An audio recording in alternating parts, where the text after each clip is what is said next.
Kristus bangkit. Apa artinya?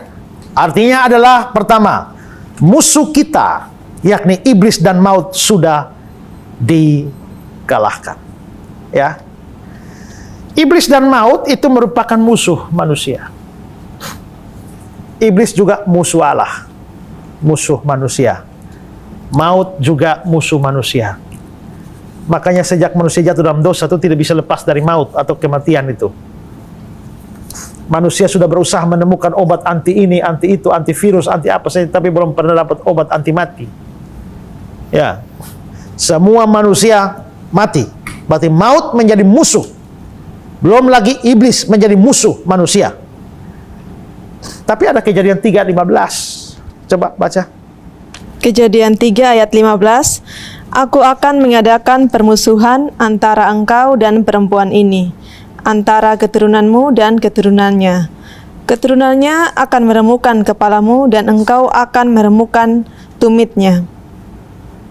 Itu nubuatan. Yang saya sudah bahas bahwa itu adalah nubuatan tentang Yesus Kristus. Tapi keturunan perempuan itu akan meremukkan kepalamu.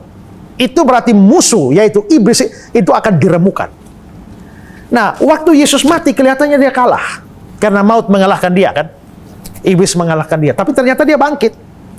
Maka kebangkitannya menunjukkan bahwa dia mengalahkan maut. Ya, dia mengalahkan maut, dan itu menunjukkan bahwa musuh manusia secara rohani, yaitu iblis dan maut, sudah dikalahkan. Makanya orang Kristen tidak perlu lagi takut mati, karena maut sudah dikalahkan. Dulu sebelum Kristus bangkit, mati dan bangkit bagi kita, kematian itu hukuman dosa. Tapi setelah Kristus bangkit, kita memang masih mati. Tapi bukan lagi status matinya, bukan hukuman. Tapi itu jalan menuju surga. Makanya Paulus bilang, kalau aku mati adalah keuntungan. Jadi tidak perlu takut mati. Dan juga tidak perlu takut iblis. Tidak perlu takut setan. Tapi banyak orang Kristen masih takut setan ya. Kalau menyanyi di gereja, luar biasa. Kita buat iblis gemetar, loncat. Giliran pulang lewat kuburan, kau yang gemetar. Ya, harusnya kita tidak perlu takut. Kenapa? Karena musuh sudah dikalahkan. Kedua, hutang dosa telah dibayar lunas dan pembayarannya telah diterima oleh Allah. Yesus diutus Allah Bapa datang ke dunia untuk kasih beres dosa. Dosa itu upahnya maut. Upah dosa ialah maut. Makanya kalau Yesus mau bereskan dosa, harus mengalami maut itu. Nah, dan di atas kayu salib dia bilang, sudah selesai. Berarti pekerjaannya sudah selesai. Kalau pekerjaannya selesai, maka dia harus bangkit. Tidak boleh dimaut lagi. Kalau ternyata di atas kayu salib, Yesus bilang, hampir selesai, maka dia belum bisa bangkit. Ya. Sebagian besar telah selesai. Mayoritas selesai. Nyaris selesai. Semua itu, dia harus tetap tinggal di kubur, karena belum selesai. Belum tuntas. Tapi karena dia bilang, sudah selesai. Dosa bikin dia masuk maut. Tapi kalau dosa sudah dibereskan, sudah selesai, mengapa dia masih tetap di maut? Itulah sebabnya dia harus bangkit. Ya, dia harus bangkit. Dan dengan demikian, kebangkitan Kristus menunjukkan bahwa hutang dosa kita sudah beres. Puji Tuhan.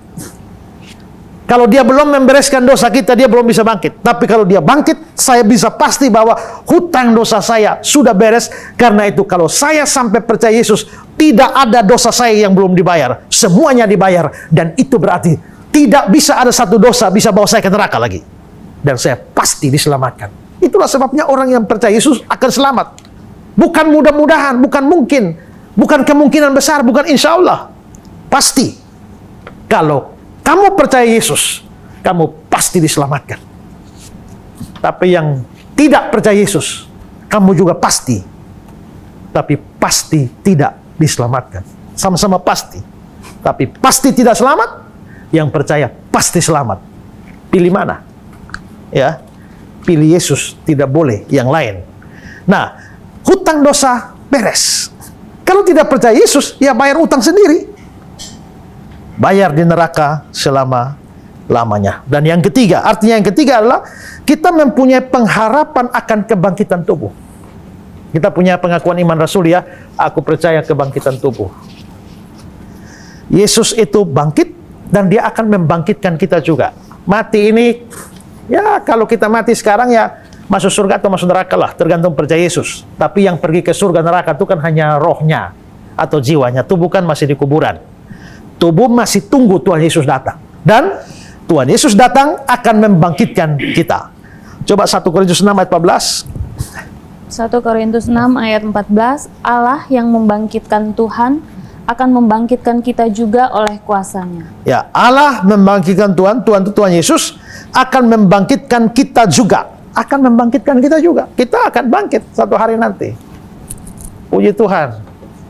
Mati tapi tidak mati terus, akan bangkit lagi. Kebangkitan Yesus menjamin kebangkitan kita. Kalau dia tidak bangkit, kita tidak bangkit. Kalau dia bangkit, kita bangkit. Bagaimana dengan orang yang tidak percaya? Bangkit, bangkit juga. Hanya bedanya adalah bangkit untuk dihukum. Coba ini. Ini contoh ya. Ibu orang percaya. Nona orang tidak percaya. Sama-sama mati. Satu hari nanti Yesus datang untuk membangkitkan baik Nona dan ibu juga. Tapi karena ibu orang percaya, bangkit untuk dimuliakan. Ini orang tidak percaya, bangkit untuk dihukum. Apakah kebangkitan itu bagus buat ibu? Bagus, karena dimuliakan. Kalau ini, mending mati terus ya. Jangan bangkit. Karena bangkit dihukum. Kalau tidur terus kan aman. Jadi kebangkitan orang mati itu berkat bagi orang percaya. Tapi musibah bagi orang tidak percaya. Ya, karena bangkit untuk dihukum. Satu hari nanti dia akan membangkitkan orang mati. Entah percaya tidak percaya bangkit semua. Tapi kalau saudara tidak percaya Yesus, dia bangkitkan kamu untuk dihukum. Sial benar yang tidak percaya. Lebih baik percaya supaya dibangkitkan untuk dimuliakan. Yang keempat, dia bangkit artinya untuk menunjukkan bahwa dia adalah Tuhan dan Allah sendiri. Dan itu ada di surat Roma. Coba lihat Roma pasal 1 ayat yang keempat saja. Roma 1 ayat 4, dan menurut roh kekudusan dinyatakan oleh kebangkitannya dari antara orang mati, bahwa ia adalah anak Allah yang berkuasa, Yesus Kristus Tuhan kita. Dia bangkit itu menunjukkan dia anak Allah yang berkuasa, Yesus Kristus Tuhan kita. Nah, kalau begitu kita bisa lihat bahwa kebangkitan Kristus menunjukkan bahwa dia itu adalah Allah, dia adalah Tuhan sendiri. Thank you for the happiest year of my life.